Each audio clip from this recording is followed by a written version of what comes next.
ሰላም የክርስቶስ ሰዎች እንደምን አላችሁ? ከኔ ጋር እግዚአብሔር ይመስገን ጸጋው አይቋደል። ብዙ ወደ እግዚአብሔር የሚለው መጽሐፋችን እንደቀጠለ ነው። ካለንበት ከምዕራፍ 2 እንጀምራለን። ማከኛ ጋር ይሁን እግዚአብሔር ከኛ ጋር ይሁን። በስመ አብ ወወልድ ወመንፈስ ቅዱስ አሐዱ አምላክ አሜን። ስለ መንፈሳዊነት ይሁንም ስለ እምነት ወይም ዶግማ በማስተዋል በመንፈስ ማንበብ እጅግ በጣም ጠቃሚ ነው። ብዙ ሰዎች መጽሐፍ ቅዱስን ያነቡታል፣ ነገር ግን የሚያነቡት ስለሚገባቸውና ትክክለኛው ትርጉም ስለማይረዱ ሀሳባቸው ይከፋፈላል። መንፈስ ለአብያተ ክርስቲያናት የሚለውን አይገነዘቡም። መጽሐፈ ራእይ ምዕራፍ 3 ከቁጥር 6 የክብር ባለቤት ክርስቶስም መጽሐፍትና እግዚአብሔርን ኃይል አታውቁምና ትሳሳታላችሁ ነው ያለው። የማቴዎስ ወንጌል ምዕራፍ 22 ከቁጥር 29 ስለዚህም እያንዳንዳቸውን የምታነባቸውን ቃላት ትርጉምና መልእክት ጠልቀህ በመንፈሳዊነት መርምረህ ተረዳ። መምህራንንም ጠይቅ፣ አማክር። ብዙ መናፍቃን መጽሐፍ ቅዱስ ያነቡታል፣ በአንዳንድ አላዋቂዎች ዘንድም እንዲሁም እንደ ሊቃውንት ይቆጠራል። ነገር ግን ከማስተዋል ከመረዳት ማነስ ትክክለኛዋ መንገድ ስተዋል። አንዳንዴም መጽሐፍ ቅዱስ እንዴት ጥቅስ ይዘው ስለሚነሱና የቀረው ሙሉ ሀሳብ ስለማይገነዘቡት ሙሉ የሆነ መረዳት የላቸውም። ይህን ቃል እንደ ምሳሌ ውሰድ። ከእኔ አብ ይመጣል። የዮሐንስ ወንጌል ምዕራፍ 14 ከቁጥር 28 ይህን ለመተርጎም ቢፈልጉ እንኳ እኔና አብ አንድ ነን የዮሐንስ ወንጌል ምዕራፍ 10 ከቁጥር 30 ያለውን ቃል ከግምት ውስጥም አያስገቡትም። ስለ እምነት ለመናገር ሐዋርያ በጌታ በኢየሱስ ክርስቶስ እመን አንተና ቤተሰቦችም ትድናላችሁ እንዳለ ይጠቅሳሉ። የሐዋርያት ሥራ ምዕራፍ 16 ከቁጥር 31 ላይ ነገር ግን ጌታችን ያመነ የተጠመቀ ይድናል ካለው ጋርም አያይዘው ሲገልጹት አይታይም። ስለዚህ ማንም ተጽፏል ብሎ ቢጠይቅህ እንደ ጌታችን ደግሞ ተጽፏል ብለህ መልስለት። አንድ ሐዘንተኛ ሰው ከፊቱ ሐዘን የተነሳ ልብ ደስ ያሰኛል። መጽሐፈ መክብብ ምዕራፍ 7 ከቁጥር 3 ላይ ቢልህም ደግሞ በጌታ ደስ ይበላችሁ ደግሜ ይላለሁኝ ደስ ይበላችሁ የሚል ተጽፏል ብለህ መልስለት። ደግሞ ለሁሉም ጊዜ አለውና ለማልቀስ ጊዜ አለው ለመሳቅም ጊዜ አለው የሚል ተጽፏል። መጽሐፈ መክብብ ምዕራፍ 3 ከቁጥር 1 እስከ 4 በዚህ መንገድ ብትሄድ ያነበብከው በማስተዋልና በመረዳት ጠቢብ ትሆናለህ።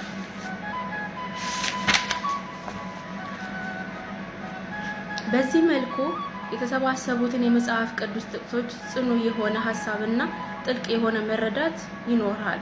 በቃልህ አጥናው። ይህም ለሌላው በአንተና በመጽሐፍ ቅዱስ መካከል ያለው ግንኙነት ነው። ከመጽሐፍ ቅዱስ ውስጥ ልዩ መንፈሳዊ መመሪያ የሚሆኑትን ወይም መሰረት እምነት ዶግማ የሆኑትን የሚያበረታቱና የሚያጽናኑ የእግዚአብሔርን ቃል ኪዳኖችና ለችግሮች ምላሽ የሆኑትን ቃላት ያለ መጽሐፍ በአእምሮ ውስጥም ቅረጻቸው። በጣም አሳሳቢ እንደሆነ ነገሮች በህሊና አሰላስላቸው። በዚህ አይነትም ወደ መንፈስ ዘልቀው ይገቡና በማስታወስም ውስጥም ተተክለው በአስፈላጊ ጊዜ ሁሉ የረድኤትን የመጽናናትን ምንጮች ይሆኑሃል።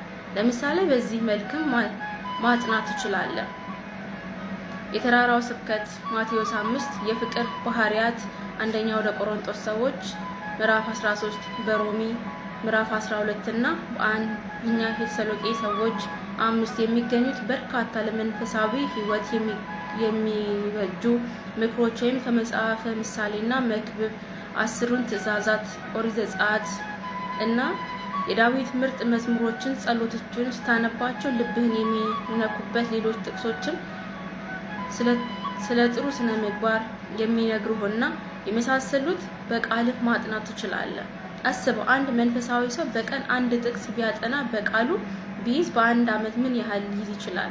ይህም ባይሆን በሳምንት እንኳን አንድ ጥቅስ ቢይዝ ያለ ጥርጥር በዓመት 52 ጥቅሶች በ10 ዓመት 500 ጥቅሶች በአእምሮ ውስጥም ሊኖሩት ይችላል። ይህ በጣም በጥቂቱና ሳይጨነቅ ሳይጠበብ የሚያደርገው ሲታሰብ ነው እንጂ እንደዚሁ በከንቱ በሚዋክነው ወርቃማ ጊዜያችን ምን ያህል የህይወት ቃል ልናከማች እንደምንችል መገመት ይቻላል። ቀጣይ ደግሞ እነዚህን ቃላት ወደ ህይወት መቀየርና ተግባራዊ ማድረግ ነው። እውነተኛ የእግዚአብሔር ሰው ቃሉን ሰምቶ የሚያደርገው ነው። አንተ ወንጌልን አጥናው፣ እሱ ይጠብቅሃል። መዝሙርን አጥናው፣ በመዝሙሩ አንተ ይጠብቅሃል። እንዴት የሚቀጥለውን ተመልከት። ህሊና በመግዛት በመሰብሰብ አንብበው። ከመጽሐፍ ቅዱስ ውስጥም ያጠናቸው ማናቸውም ቃላት ራስን የመግዛት ህሊና የመሰብሰብ ምንጭ ሊሆኑ ይችላል። ቃላቱ ከነፍስህና ከሐሳብ ጋር ታዋህዳቸውና ቀጥሎ በሚበዛልህም የእግዚአብሔር ጸጋ ውጤት ታያለህ። እያንዳንዱ ቃል ሰፊ ትርጉምና ጠቀሜታ እንደነበረው በየዕለቱ አዲስ ሆኖ በልብ ውስጥም እንደሚያድርግ ፍጹም መንፈሳዊ ሁኔታ ውስጥም የገባ እንድትሆን የሚያደርግ መሆኑን ታያለህ።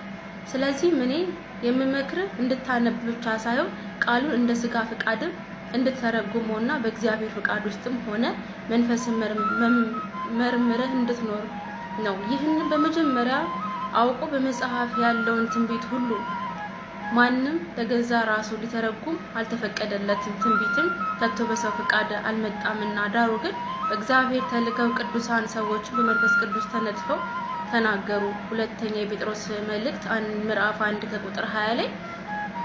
በዚህ ጉዳይ ላይ በሰፊው የምንነጋገረው በምዕራፍ 4 ስለሆነ አሁን ወደሚቀጥለው ነጥብ እንለፍ። በጸሎት መንፈስ አንብበው። አምላክ እግዚአብሔር ማስተዋልን እንዲሰጠን ፍቃዱን እንዲገልጽልን በመጸለይ ጀምር።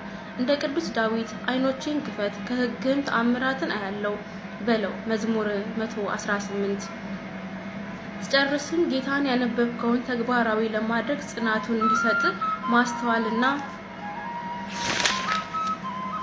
ተነሳሽነቱን እንዲያድል ጌታ በመለመን አጠቃለን። መጽሐፍ ቅዱስ በፍጹም ልብ በእግዚአብሔር ታመን፣ በራስህም ማስተዋል እንድትደገፍ ስለሚያደርግስ ታነበው በጸሎት የታጀብ ሁን።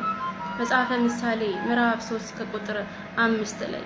በትክክለኛው አምላካዊ መልእክት በጸሎት ለመቀበል ምክር። አንዳንድ ሰዎች አስቀድመው የወሰኑትን ነገር ለማረጋገጥ ሲሉ ብቻ ወይም ያንን የሚፈልጓቸውን ጥቅስ ለማግኘት ያነባሉ። የተገለጸውን የእግዚአብሔር ሐሳብ ወደ ገዛ ፈቃዳቸው ለመቀየር ይጥራሉ። አንተ ግን ለመረዳትና የእግዚአብሔርን የሚልህን ብቻ ለመስማት ተዘጋጅተህ አንብብ። ሐሳብን ወደ እግዚአብሔር ሐሳብ ለመቀየር እንጂ እግዚአብሔር ወደ አንተ ለመቀየር አታንብብ። ትህትና ጸሎት እጅግ አስፈላጊ እንደሆነ ሁሉ መጽሐፍ ቅዱስም ስታነብ የሚያስፈልግ ትልቁ ነገር እርሱ ነው።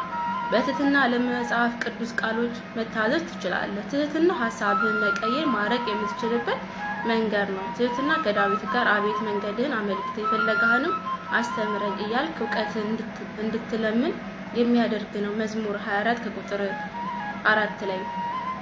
ህሊና ተሰቅሎ በቃሉ ተመስጠ ስታነብ ጌታ ሆይ ምን አድርግ ዘንድ ትወዳለህ በለው።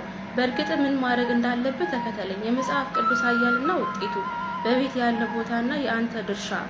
አምላካችን ስሙ የተመሰገነ ይሁንና ይህንን በተመለከተ የሚነግረን ግልጽ የሆነ ቃል ይህ ነው። ከአፌ የሚወጣ ቃሌ እንዲሁ ይሆናል፣ የምሻውን ያደርጋል፣ የላኩትንም ይፈጽማል እንጂ ወደ እኔ በከንቱ አይመለስም። መጽሐፈ ኢሳይያስ ምዕራፍ 55 ከቁጥር 11 ላይ። በትክክል የእግዚአብሔር ቃል ባዶንም አይመለስም። የራሱ የሆነ ኃያልና ውጤት አለው። ኃያል ቃሉን ሰምተው በሕይወታቸው ተግባራዊ ያደረጉት ሰዎች ኃይሉ ለሌሎችም ማስተላለፍ ችለው ሐዋርያው ቅዱስ ጳውሎስ የቃሉን ኃይልና ተጽዕኖ ሲገልጽ ያለውን ልብም ብለናል። የእግዚአብሔር ቃል ሕያው ነው፣ የሚሰራውን ሁሉ አፍ ካለው ሰይፍ ሁሉ ይልቅ የተሳለ ነው፣ ነፍስና መንፈስህንም ጅማትና ቅልጥምህንም እስኪለይ ድረስም ይወጋል፣ የልብንም ስሜትና ሐሳብም ይመረምራል። ወደ ዕብራውያን ሰዎች ምዕራፍ 4 ከቁጥር 12 እንደ እግዚአብሔር መልካም ፍቃድ እንቀጥላለን። ወስብሐት ለእግዚአብሔር።